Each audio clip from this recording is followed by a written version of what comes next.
Namaskar. Welcome to Radio Karishma's YouTube channel. I'm your host, Karishma Himmat Singhani. In the series of interesting and inspiring interview, today you will listen to a very interesting interview with the renowned activist Sushil Pandit, Dr. Rajat Mitra, and Professor Kundan Singh from Hindu University. The topic is very close to every Indian's heart wherever they live, Kashmir. This interview is going to be in two parts. Today you will listen to it, the first part of the interview. Before you enjoy the interview, please hit the subscribe button for Radio Karishma channel so that you can get the updates on our upcoming interviews and programs. Enjoy the interview. Namaskar. I'm Karishma Himmat Singhani. Welcome to my channel Radio Karishma.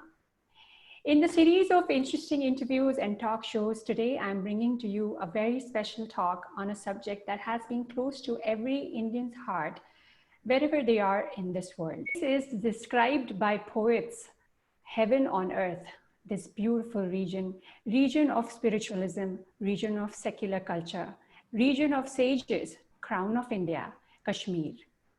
This heaven on earth has been going through hellfire for many decades. Decades ago, when Kashmiri Hindus, the natives of land, were brutally removed and pushed towards mass exodus, leaving their beloved land, and this brutal crime, which was done in the name of religion, has not got justice till date. And Kashmiri Hindus are still forced to live as refugees in their own land. Every time we have the feeling that we are close to solving the issue, or them getting justice, getting close to getting the justice, there is some incident happens and that shakes the confidence of the entire community and pushes the process of justice again several steps backward. Recent brutal murder of a brave Kashmiri Hindu Sarpanch by jihadi terrorists has once again opened the wounds which are nowhere near healing. What is the history? What is the root cause? Where is the problem? Handling the ongoing issue? What is the lacking in the efforts? To discuss this very relevant issue, we have a very special panel which is very well versed, well researched, and well connected to the issues. Let's welcome Sushil Pandit. Mr. Sushil Pandit, a world-renowned activist and the owner of Hive Communications India Private Limited. Mr. Pandit is a prominent Kashmiri leader and above all, an intellectual well-informed in the history of Kashmir. We have Professor Rajat Mitra with us, a Harvard alumni, currently Professor of Clinical Psychologist at Amity University, psychotherapist, author, and a speaker. He has been awarded by UN for gender justice, works specifically in the area of trauma and grief in communities, and have worked with Kashmiri Hindus for years. Then we have Professor Kundan Singh ji, a former core faculty at Sophia University, Palo Alto, California. Dr. Kundan Singh is currently a core doctoral faculty at the Hindu University of America, where he is engaged in developing a completely new field in academia, post-colonial Hindu studies.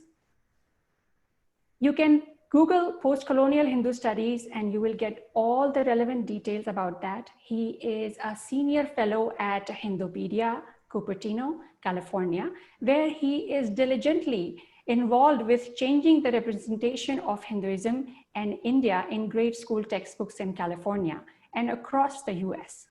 He has authored The Evolution of Integral Yoga, Sri Aurobindo, Sri Ramakrishna, and Swami Vivekananda, and jointly authored Making Children Hindu-Phobic, a critical review of McGraw-Hill's world history textbooks with Krishna Maheshwari.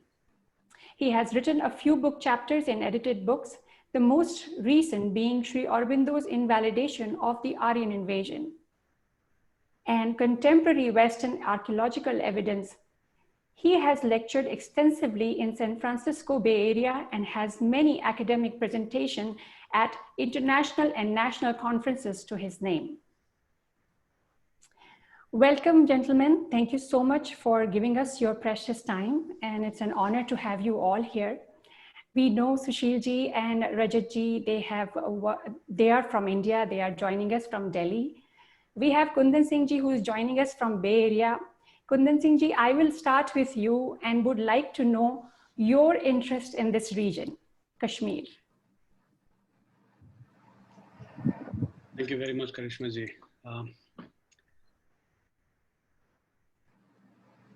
Kashmir, of course, you know, when we were growing up, it was the motive of our movies.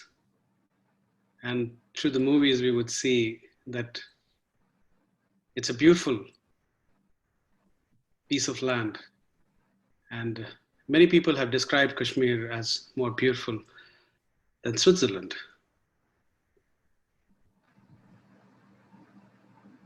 I was a resident of Delhi from 1987 to 1990. And it was in 1990 that a major exodus of Kashmiri Hindus happened from Kashmir, many of whom found residence in Delhi. But this whole issue was so badly suppressed by Indian media that I did not get to know about it at all, despite being in Delhi and despite following Indian news very, very closely. I got to know about this exodus only after I came out of India in early 2000. And it's not an exodus of a few people. It's a massive exodus running into thousands. And when I got to know about this, I really became interested in knowing about Kashmir. And of course, you know, having been a resident of India, we have known about the Kashmir problems. You know, you hear about the problems beginning in 1948. But this problem did not begin in 1948. It began much earlier. Fortunately, we have a text on the history of Kashmir written by Kalhan, which goes by the name Rajat Rangini, which describes the existence of various dynasties in Kashmir till about 13th century CE.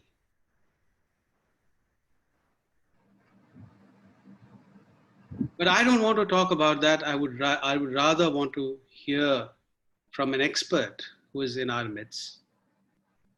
And I would invite Sushil ji to talk about this, you know, talk about the history of Kashmir problem, which predates 1948, and tell us what really happened in Kashmir through ages, so that we can contextualize this issue in the larger framework of history which Kashmir has seen.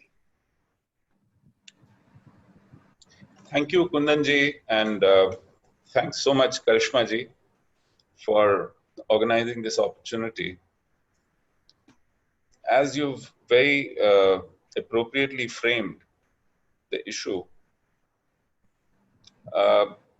even my experience has been that Jammu and Kashmir has been reduced to a contest for real estate between two countries. Even a large majority of Indians believe this to be true. Just as Article 370 was understood as a law that forbids people from rest of India to buy land in Kashmir. That is what Article 370 was reduced to. And Jammu Kashmir problem reduced to two nations claiming the same territory, land. Nothing could be farther from truth, because if this is how you frame a challenge, an issue, there is very little scope left to understand it in the sheer expanse of its history, its origins, its societal evolution, what it stood for, and how it traveled through time to reach to the present stage. For example, Kashmir, in our lore to start with, which goes even beyond written history, is part of another text called Nilmat Puran. I must admit to the fact that I didn't know about Nilmat Puran till 20 years back. And that itself is a very sad commentary on how well Kashmiris themselves know about Kashmir. True. Forget the rest of the country. Now, like most of our ancient texts, even Nilmat Puran starts with a conversation. And the conversation is, conversation is what our most of the texts are all about. Bhagavad Gita is a conversation between Arjuna and Sri Krishna. Mahabharata is a conversation between Sanjay and Dhritarashtra. All our Upanishads are conversations between rishis, scholars of that time and their students. So this too is a conversation between Raja Janamejaya and Rishi Vaishampayan. Raja Janamejaya is the great-grandson of Arjuna, grandson of Abhimanyu, son of Parikshit, Raja Janamejaya. And Rishi Vaishampayan is one of the foremost disciples of Veda Vyas who wrote Mahabharata. So this is the post-Mahabharata conversation in the immediate aftermath, where King Janamejaya asks Rishi Vaishampayan, Mahabharata attracted the armies from far and wide, all the directions, all the provinces, all the faraway lands. But the armies from Kashmir did not come. What was the reason? Now, when I read this for the first time, I was amazed. The name Kashmir continues from the Mahabharata period till now, undistorted, unchanged. I don't know of any province in India with a name of such antiquity. So when Punjab was not Punjab, and Bihar was not Bihar, and Bengal was called Gauda, and the four southern states were Dravida, Trivida, and Maharashtra was not Maharashtra, and Gujarat was not Gujarat, Kashmir was still Kashmir and exactly pronounced the same way. And if somebody had any issues about where did Kashmir belong, I think this question itself settled it. Yep. Then the answer was equally fascinating.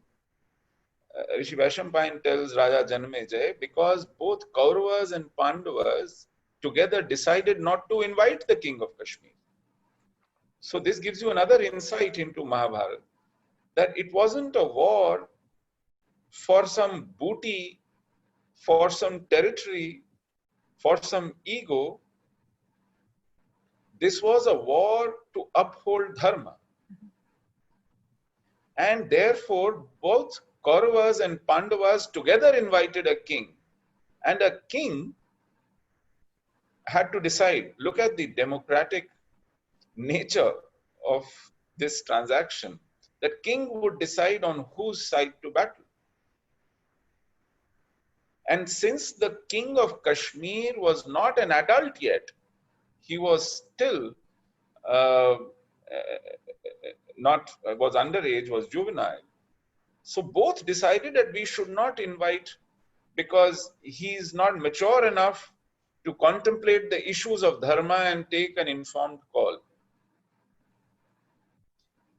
So the question emerges from this answer as to why was the king of Kashmir a juvenile, an underage, still not an adult, which there is a very small but fascinating story. I'll briefly put it because it shouldn't take all the time.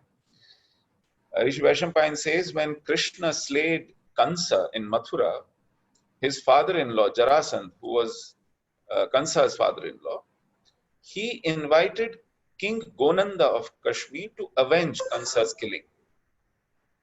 Because this was Yadukul, everywhere the Yadavas were ruling, Kamsa himself was related to Sri Krishna. But when an elder in the clan commands you, Gonanda came and he challenged Sri Krishna to a duel.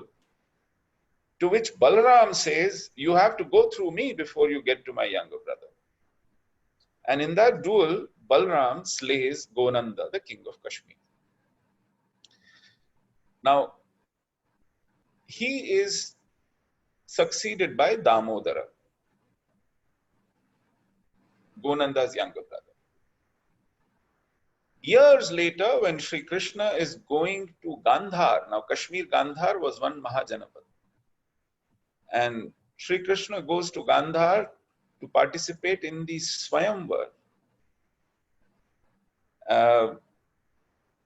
And he was passing through the territory, and Damodar felt that this is his opportunity to avenge, because his elder brother was killed by the elder brother of Krishna, and this is my opportunity. I won't let him reach Satyabhama's Swayamvar in Gandhar. And he challenges Sri Krishna to the duel, in which Sri Krishna slays him. Now, the entire Yadukul tells Sri Krishna to annex the kingdom of Kashmir because it is left without an heir. And Sri Krishna says, no, no wars and no duels are for territory. The rightful successor. But there is no successor. Krishna says, no, the successor is there. And he is in the womb of Yashomati, the wife of Damodara. So my Nilmat Puran tells me that Sri Krishna goes to Kashmir and himself coronates Yashomati. And she is arguably the first woman ruler anywhere in the world, in Kashmir, coronated by Sri Krishna with a Rajyabhishek. And years later, when Mahabharata takes place, she has already delivered a son, Gonanda too, but he is too young. And both Kauravas and Pandavas decide not to invite him. Now, this is the legend of Kashmir, Yes. Wow. where Sri Krishna himself has been. I tell you, none of my school textbooks, none of my education, none of my magazines and books and storybooks or TV serials, nothing ever told me this. I was talking to Amish Tripathi the other day, in January this year when I was in UK. And he says he had written about Krishna, but he missed out on this story, and he says, I'm going to now update this book in the new edition and tell this story about him as well. So such a well-kept secret is Nilmat Puran, which is our Sthala Puran of Kashmir. It dates back to about 5th or 6th century CE, Common Era. It has been translated by Dr. Ved Kumari Ghai. She earned her doctorate on this from Banaras Hindu University decades ago, but kept under wraps. Nobody wants to talk about it. And those who have the onus of bringing such facts to life themselves are embarrassed about these issues, do not have there's a vicious conspiracy of silence, of distortion, of sweeping things under the carpet, that some of the most profound and telling arguments in a contest are hidden by those who are supposed to benefit from them. This is the irony. If Pakistanis were doing it, I could understand. But we ourselves are guilty of not telling our generations, not telling ourselves, reminding ourselves of these issues. So this is about, say, prehistoric issue. You also mentioned Raj Tarangini, which is considered probably the earliest book of history written anywhere in the world. It is about Kashmir, written by a Kashmiri, Kalhan. And it also mentions Nilmat Puran because it takes a lot from Nilmat Puran to tell us about the origins of Kashmir, to tell us about what kind of a society evolved. The first king of Kashmir was Nil, son of Kashyapa. After him, the Puran is named, Nilmat Puran. And how Kashmir was retrieved. The earlier name of Kashmir was Satisara. You know, that itself is quite telling. Satisara was a high mountain lake. The full name is Sati Sarovar. And this was supposed to be the abode of water sports for Ma Sati, Ma Parvati, because the entire Himalayan region is the Shiva Kshetra. So this was Uma Bhumi, this was Sati Kshetra, it was Sati Sara. And when the Sarovar was drained, in order to kill the demon Jalodbhava, who used to hide there and was invincible underwater, that the lake had to be drained.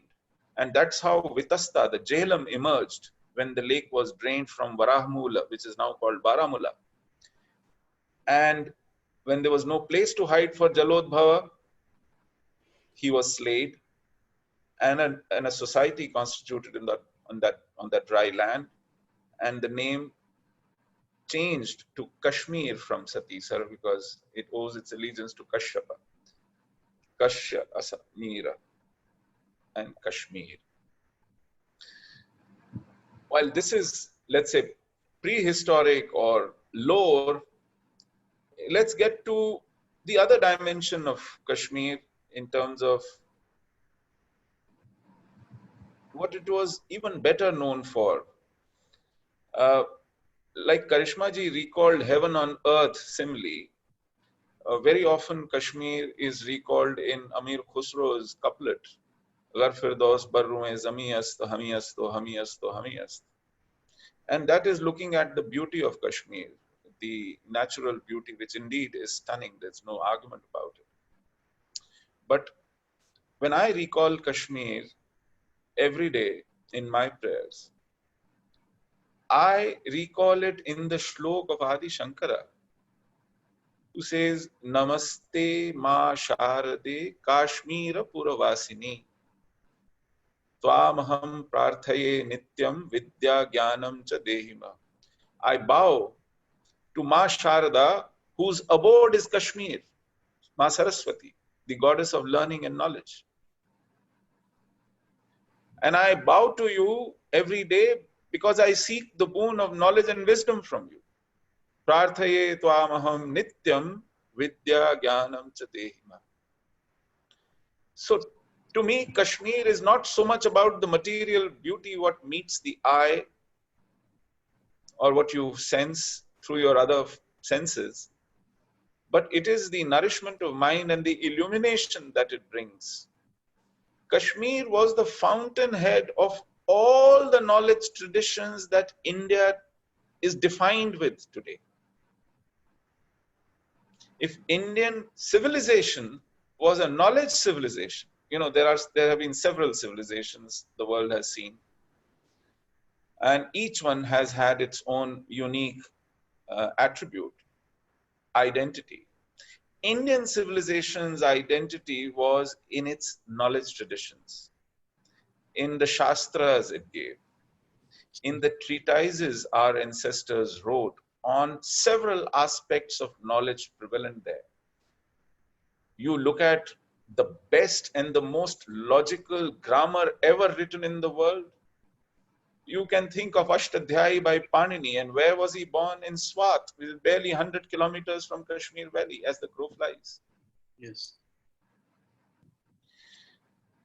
If you think of Patanjali's Yoga Sutra, this is where it came from. Mhm. If you look at Kshemendra, if you look at Abhinav Gupta, if you look at Kshemaraj, if you look at Kayyat, Mammat, Bhattalolat, Ruyak, Anandvardhan, you name it, the pantheon of these authors, thinkers, seers down the ages who contributed to our literature, our knowledge, is so immense that even today, the scholars of Sanskrit say that if you take out the literature written by Kashmiris or written in Kashmir, what will be left in our ancient treasure of such literature, those manuscripts, is frightening to even contemplate. I often recall that, four Vedas are the font of our knowledge, so most ancient available texts. Very often, Bharat Muni's Natya Shastra is considered the fifth Veda. Some people call it Natya Ved instead of Natya Shastra. Yes. It is speculated that Bharat Muni was from Kashmir. A lot of people don't believe it, and I don't want to get into that argument. But there's another gentleman called Acharya Abhinav Gupta who wrote a treatise on Bharat Muni's Natya Shastra called Abhinav Bharati. And everyone agrees that without this commentary on Bharat Muni's Natya Shastra, it is not only difficult to understand it, it's even difficult to teach it. So very often Abhinav Bharati is considered as important, if not more, as Bharat Muni's Natya Shastra. And he was from Kashmir. And this piece of work was not the defining work of his. His defining work was Tantra Lok, which is the foundation of Kashmir Shaiva Darshan. He elaborated on Vasugupta's Shiva Sutras that occurred some 4 centuries before him, and not only gave a philosophical underpinning to the entire Shaivite philosophy from Kashmir, but also dwelt upon in the ritual and practice of it. So half the Tantra Lok is about rituals and the other half is about the doctrine, the philosophical aspect. The man was a polymath. He wrote on Panini's Ashtadhyayi. What he's taught for across the world in more than 80 universities is his theory of rasa, his contribution to aesthetics, his contribution to the dance forms, the music. For example, Hindustani classical music has 3 key institutions teaching it today. One is Gandharva Mahavidyalaya, another is Bhatkhande Vishwavidyalaya, and the third is Prayag Sangeet Sammelan. All the 3 institutions have their textbooks, and they are derived from the arrangement of ragas put together by Abhinav Gupta called Abhinav Raga Manjari. He never stepped out of Kashmir. So man wrote on sculptures, the man wrote on the architecture, Sthapatya Kala, the man wrote on aesthetics, the man wrote on drama, the man wrote on even astronomy, astrology, calculating time, distances. Perhaps the most profound and tallest intellectual to walk this land in the last 1,000 years. The tragedy is Kashmiris didn't hear about him. I didn't know about him till 15 years ago. We all grew up never having studied him. None of the Indian universities teach him. None, except in references on some issues or the other. Even today, the best scholars on Abhinav Gupta, if you have to go search for them, you go to Italy and meet Rafael Torella. You go to Germany and talk to Bettina Baumer. Yep, True. You go to the Polish scholar is now living in Kashi. He's such a profound impact Abhinav Gupta had on these people. Professor Mark Ditchkovsky is looking like a rishi today. He's grown a beard. He's in his 80s. He lives in Kashi. He doesn't want to move out from there. Bettina Baumer calls herself Bettina Sharda Baumer. She wears a sari, wears a bindi. It is such a big misfortune that those who are his progeny in Kashmir don't know about him, were deprived of his work, were kept away from his contribution, and they don't study him. But those who were born in faraway lands had no connection, received this wisdom and were so immersed in it that they refused to come out of it.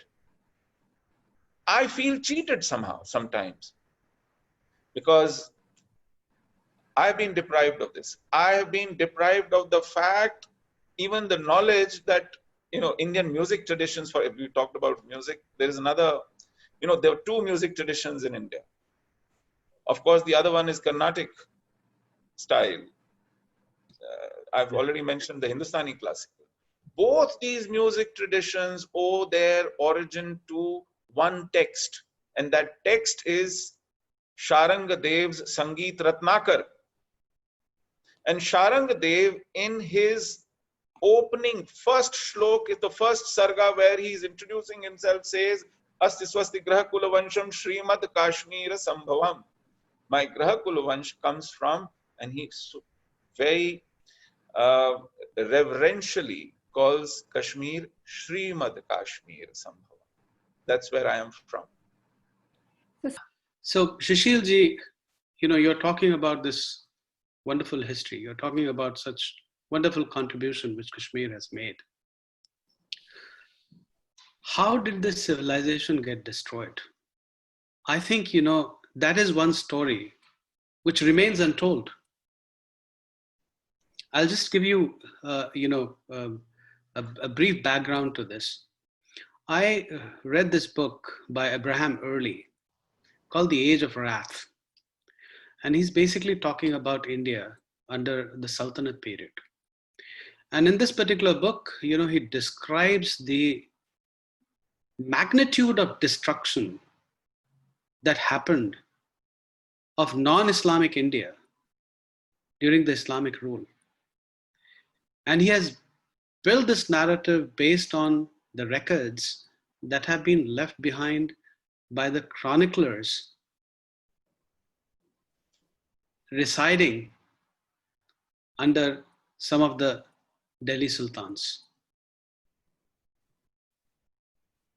So, and he talks a little bit about the destruction that happened in Kashmir, but he doesn't go into too many details.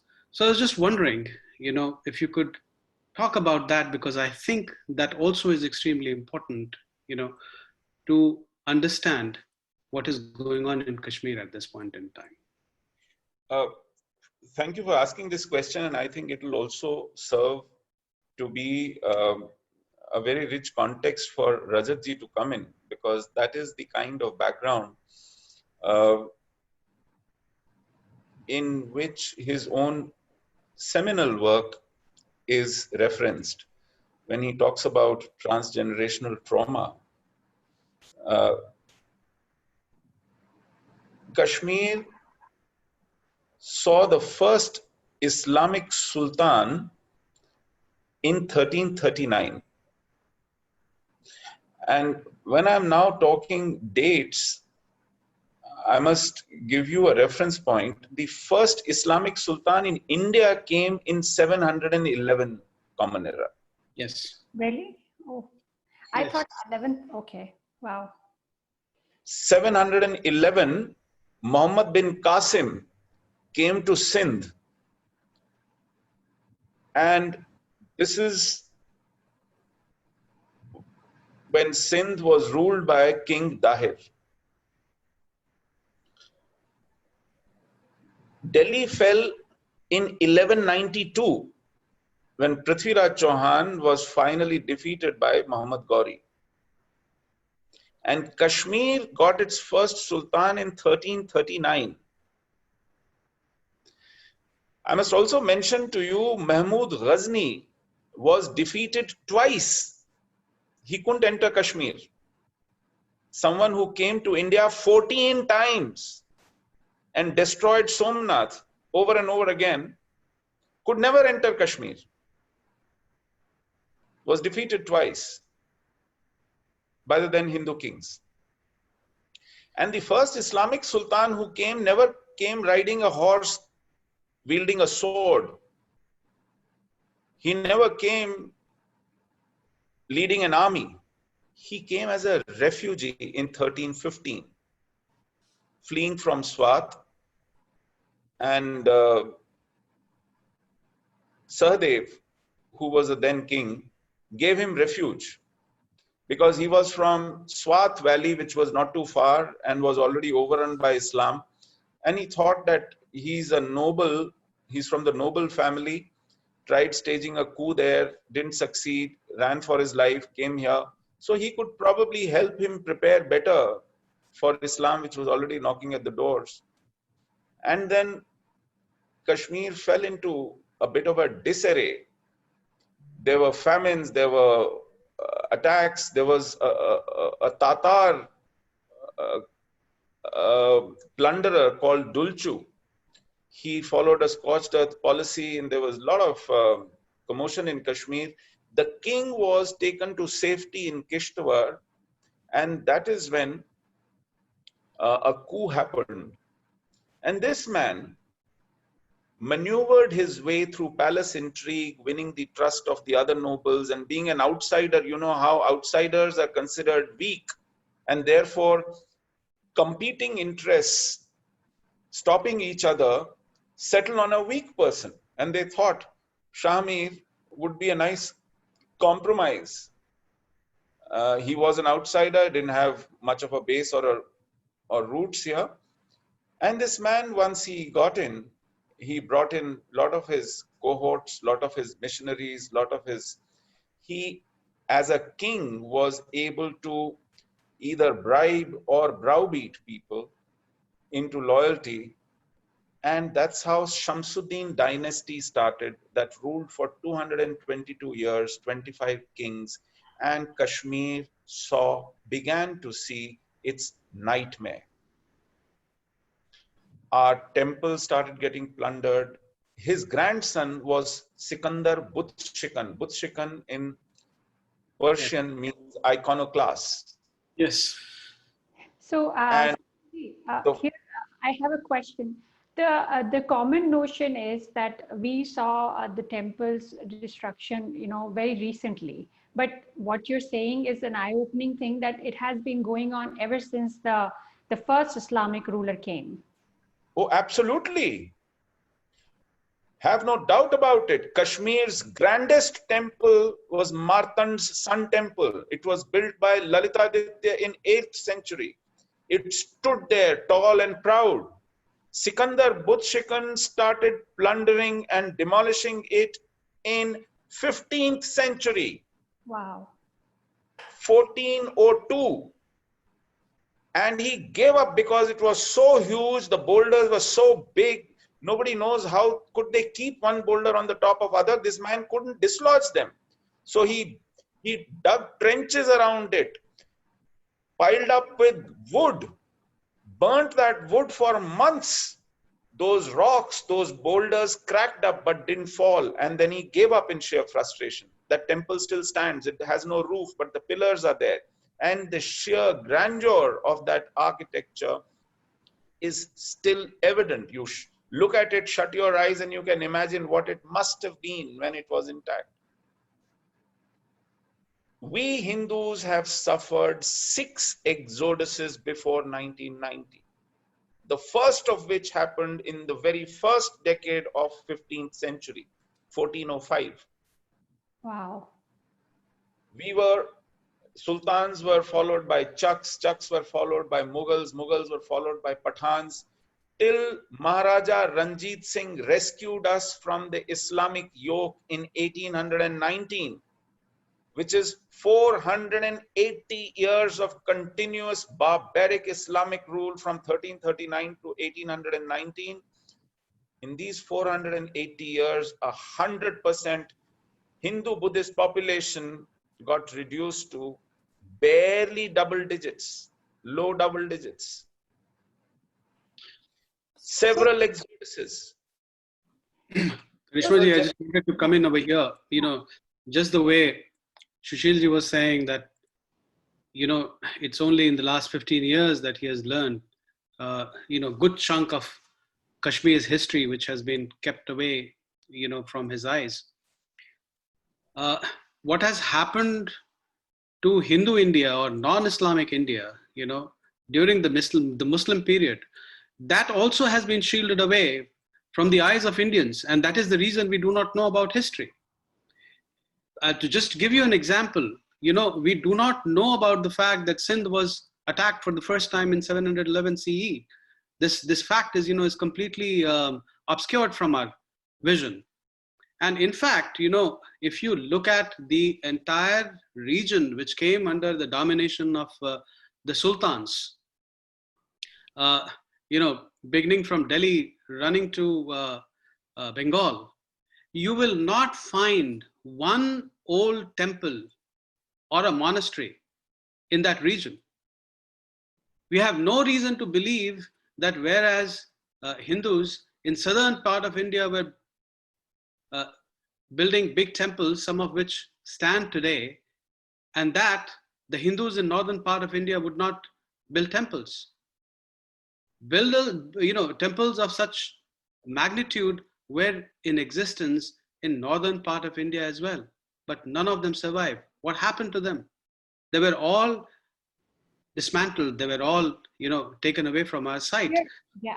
Kundan, here I would like to interrupt, and I will also add one more thing to what Sushilji was saying.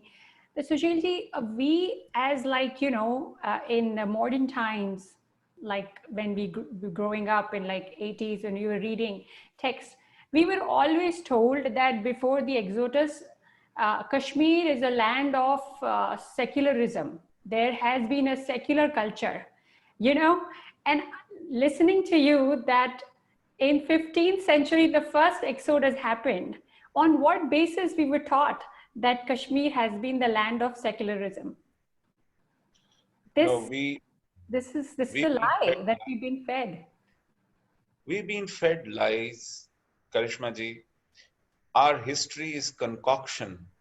It is distortion. Distortion of a very high order. It has been our tragedy, biggest tragedy. Sometimes knowledge liberates you. But when you are fed concocted history, you grow up ignorant and you start suffering those historical tragedies, travesties over and over again because you are kept away from learnings of those history. The lessons of the history that our forefathers and ancestors have been through are completely lost on us, and which is why we are condemned to repeating them over and over again. Yeah. This is the biggest weapon in the hands of our adversary. I'll give you an example. The first education minister India had was Maulana Azad. We had education minister Nurul Hasan. We had Humayun Kabir. We have Muslims asked for education ministry as early as 1935, 36, when they fought the first provincial elections in collaboration with Congress. There was an alliance between Muslim League and Congress in 1936. And since these were the two principal parties, they were sure that they will sweep the polls. So even before the elections were fought and won, they decided on who will get which ministry. And Muslim League asked for education as priority number one, because they knew they needed to control the narrative on history. They knew 800 years of blood and gore cannot be allowed to go down, to the last level in the society, because that will make this concoction and this bogus harmony completely untenable. Or whatever. Yeah. I must mention here, Kundanji, often people say Kalhan's Raj Tarangini and do not recall the subsequent Raj Taranginis. The second one was written by Jona Raj. Kalhan predated Islamic rulers, so in his Raj Tarangini, you don't have much about the Islamic rule in Kashmir. Of course. But the subsequent one is Jona Raj. The third one is by Shrivar. The fourth one is by Pragya Bhatt. The fifth one is by Shuka. And in these subsequent 4 Raj Taranginis, you will find meticulous details of events and happenings of what happened to Hindus in Kashmir. But a lot of historians dismiss it as rantings of Brahmins, Sanskritized Brahmins, who were wailing over loss of power, clout, and patronage. Okay, brush it aside for a moment. Very recently, 2 Persian texts have come to light. These Persian historians accompanied the missionaries who had come to Kashmir, Tuhfatul Ahbab and Behristan-e-Shahi. These 2 texts mirror what Kashmiri historians in their Raj Taranginis wrote. These are Persian historians, and they tell you what blood and gore they put Kashmir through because Kashmiris were so reluctant to be illuminated. These idiots would not receive knowledge which these missionaries so graciously and generously brought to Kashmir. And they would fight to save their temples and commit suicide before their deities could be touched, and would run away and starve in jungles but not eat beef or convert. These are heart-rending details put together by Persian historians. Even a Kashmiri Muslim historian called Hassan has written in Tarikh-e-Hassan what Kashmir went through, what kind of torture, plunder, and brutality Kashmir went through in the ages of sultans and Chaks and Mughals and Pathans. So there is enough evidence, enough text. We only have to open our eyes and rid ourselves of prejudices, ideological persuasions, to see the truth for what it is. I think it is extremely important that we are talking about this, Sushilji, predominantly because, ideologically, Islam has pitted itself against the Hindus because the Islamic texts, they have certain do's and don'ts towards unbelievers and kafirs. And who are the kafirs in their understanding? People who worship the idols. Of course, from our perspective, we will say that, we do puja to the murtis in which the divine resides. But that's a whole different way of looking at it. But because of the fact that they have considered, quote unquote, idol worshippers as kafirs, and they thought that they were doing God's work by eliminating them, that they have subjected Hindus to untold mystery and destruction. And this aspect does not come out either in media or academia. And I personally feel that no tag of Islamophobia, should prevent the coming out of this truth. People should speak about this truth. They need to get into historical records, bring them out. I think what you just spoke is absolutely wonderful in the sense that what the Kashmiris themselves are writing about the destruction matches or squares with what has been written by the missionaries who were causing these pieces of destruction. Such kind of work should basically come out in the public domain and in the academic domain so that this falsehood or falsity which has been spun around the issue of Kashmir is basically torn asunder. Well, I would like to also talk about a very important aspect of the whole issue. We have, although we've not come to the latest exodus in 1990 yet, and Sushilji, we would like to know more about that and what happened after that. We are here to basically talk more about that, but also there is an aspect of, you know, as you just said, Sushilji, there have been 5 exodus. But what we have seen in modern times, that is this mega exodus that happened in 1990. And the other very important aspect of course, the distortion of history and, you know, Hinduism, the religious aspect is there. But as human suffering, you know, as a human suffering, the trauma that the whole community that went through, you know, is going through right now, living in their own land as refugees, you know, I would like to bring upon Rajatji now in the debate, and would like to know more about his research as a clinical psychoanalyst and a psychotherapist. Tell us your angle into this story, Rajatji. I would take a different look and from what I've been saying so far. One is that there is, in recent times, particularly in the last 30, 40 years, a close association has been found between trauma and history. And history is being looked upon more from the point of view of those who have suffered and those who have been traumatized. I mean, if we look at the history from a trauma point of view, like what Kundanji said in the beginning, that the news was suppressed, and I have a slightly different way of looking at that. Is that trauma psychologists find that to make trauma unimportant, you have to make it banal. You don't have to give it any importance. You know, you have to make it sound as if it's happening every day. So if you see the biggest traumas of the 20th century, how much of them were written about in newspapers or in magazines? Like, how much do you find Stalin's purges written about, or the Armenian genocide written about, or say the Rwandan genocide written about, or the Jewish Holocaust written about? You'll find that their coverage was minimal.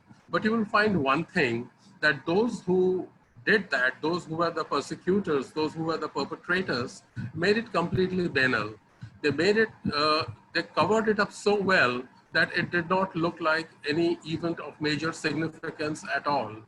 Like, for example, when I spoke with Kashmiri Muslims in 1990, many of them said that they wore their festive dresses to come out and see Kashmiri Hindus leave, right?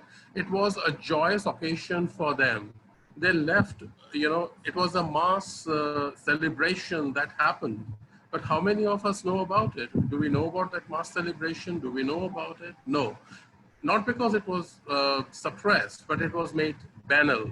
The festive dresses or the entire behavior as if nothing is happening, and what is happening, say, they're going away for 3 months, then, you know, covering it up with stories. Everything made to minimize that carefully, powerfully, so that nobody gave any importance to that, right? And that is what it continues. That is why the world did not take note of that. So whenever we see any case of trauma, and I'm talking of mass trauma or genocide, you would notice that perpetrators make it so banal, it does not find any coverage space in newspapers. And that is why it gets lost from the eyes of the world, right? So this is what has happened to Kashmir. And I would say that this is what we need to change, so that it does not look banal anymore, and that is what is happening, right? So I would like to say this, that, you know, I come from a perspective of a psychologist who worked in Kashmiri refugee camps, and I have worked for almost 8 to 9 years. And that is where I began to hear stories about what happened to Kashmiri Hindus who ran away. My first story was about a person, and in fact, I'm married into a Kashmiri Hindu family. And my first story was about a man who came over to our home. He was from Srinagar, and he talked about how he was detained and restrained in a home, which he described as a lower court, middle court, and high court and Supreme Court in Kashmir, a house which was designed as that. So when we talked to him further, and my father-in-law said, but that is our house you are talking about. My father was a civil engineer, and he knew in great detail. So from the description that man gave, and then the information was passed on. And then it struck me that in India, we have such a situation here where, people are tried, punished, even killed, and it exists without anyone giving any importance. That is what, had happened to Kashmir. So that is how my interest grew. And then when I started working in the Kashmiri refugee camps, I heard stories after stories. I mean, I'm calling them stories for lack of a better word, but they were stories of sexual assault. My wife, who's a clinical psychologist, heard many narrative stories of rape. They had not shared it with anyone. In fact, one of them said that when they thought of registering a case, they were told, India mein jaake case lodge karna, go to India and lodge a case. So therefore they decided to be silent about it, because that's how they would prevent their main, the men from feeling ashamed because they could not protect. And the second is that there is no hope for justice. So who do you talk to? Where do you lodge a case? So they came and, were storing these stories inside themselves. So we heard hundreds of stories like this. And as a psychologist till that time, I had very little awareness or knowledge about Kashmir or about what the trauma had happened. But that changed my life. That is how I came into this. And I wrote a book called The Infidel Next Door, based on the trauma that I heard in Kashmir. So this, I would stop with this two things, that the trauma of the Kashmiri Hindus has been a transgenerational trauma, where traumas have been passed on successively from generation to generation. Do we know, for example, that the Muthi camp where Kashmiri Hindus live was called Aurangzeb's dream? Because as one school teacher there told me, we were the last group to leave Kashmir, and we left Kashmir free of all Hindus. So Aurangzeb's dream got realized when Muthi camp was built up and we came here. So therefore, we call it Aurangzeb's dream. Now these stories, I think, are important, and they need to be told to the world at large for everyone to know that what has happened in Kashmir, right? So I would stop here and say, that let us today link trauma with history. The history of trauma is, the history of Kashmir is soaked in trauma. Everywhere where you go, whether it's the destruction of temples or the institutions or anything that was to do because Kashmir has been the soul of India. And whether it is Pakistan or China or everyone, we all know that Hinduism, it reached its deepest growth, its biggest heights in Kashmir, right? So if you destroy Kashmir, you destroy India. So, I mean, I totally agree with Sushilji that it was a land issue. I would also like to add over here that it is an issue that if we destroy Kashmir, we destroy India, and that's why we cannot let Kashmir be destroyed. Because if we do that, then the soul, the very Atma, the very core of India will get destroyed. So I would like to stop over here and let the other panelists take over. I would also have to take leave of you right now because I have to go, I have to finish my work. So I request my honorable friends to carry on and have a wonderful talk ahead. But one question I want, we will definitely get to know more about what is happening, where the effort of the government is lacking, and what are the milestones that, we have achieved and in the tries of solving this issue.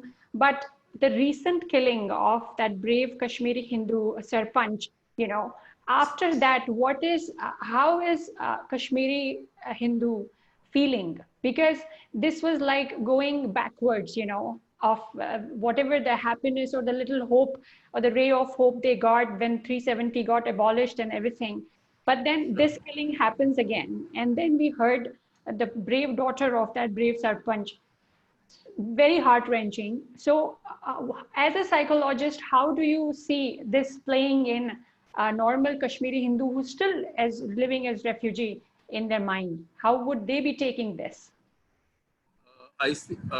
That's a very important and poignant question. I was in USA last year regarding my book, and that's just after the Article 370 was abrogated. And one of the things which I noticed about the Kashmiri Hindu community was that they were all on roads, everyone. In fact, one of my hosts said, for 1 week I have done nothing but going on the roads. And this is a change I see coming over in my community. We are a collective, we are angry, and we have decided not to at all sit back inside our homes, right? So the average Kashmiri Hindu today is angry. He has let go, I would say that he has released himself of the denial in which he was living in. There was a passivity, that nothing is possible. I have seen everything and nothing is going to happen. Kashmir is going to remain like this till I die. That attitude, I would say, has changed drastically. It has changed in language, it has changed in behavior, it has changed in the entire outreach. Today, you cannot talk to a Kashmiri Hindu without he somewhere telling himself that he feels hope. So there is a hope that has come about in the life of a community, in the very way they think, feel, and act. This is a major change that has come about, right? And I would say that I would compare it with the hope of the Jews or the hope of any displaced community, hope of any refugee community who suddenly start to gather, coalesce a mass, and start speaking in one voice. That is what is happening, and today we have people, I would give a big credit of that to people like Sushilji who have spoken for years, without actually getting much support from any quarter. And this is the support that they have built up, because of which the community today is right now finding its voice, and it is going forward. The voice is getting amplified, it is becoming bigger, and the voice is getting angrier day by day. So I think that this will go much far, and it will soon come where the community will cross a certain threshold. Psychologically, we know that when the anger starts rising, it comes to a tipping point. And I believe that we are reaching the tipping point. And once this COVID situation goes down a little, we know that the Kashmir lobby, which is anti-Article 370, which tries to see it differently, will bring it out in full force, and they will meet a solid response, a very angry response from the Kashmiri Hindu community. That is my analysis and understanding. Oh, awesome. Any question, Kundan Singh ji, you have for Rajat ji before he leaves? No, thank you very much, Rajat ji. Wonderful connecting with you again and talking about this. We'll talk more on this issue. Sure. Thank you. Thank you so much, Rajat ji. Thank you all. I'm so sorry for the delay. Thank you so much. No, that's perfectly okay. Thank you. Namaskar. Well, this brings us to the end of the first part of the interview. I hope you enjoyed the interview so far. To get more updates on Radio Karishma YouTube channel, please subscribe our channel. We'll see you soon in the second part of the interview. Namaskar.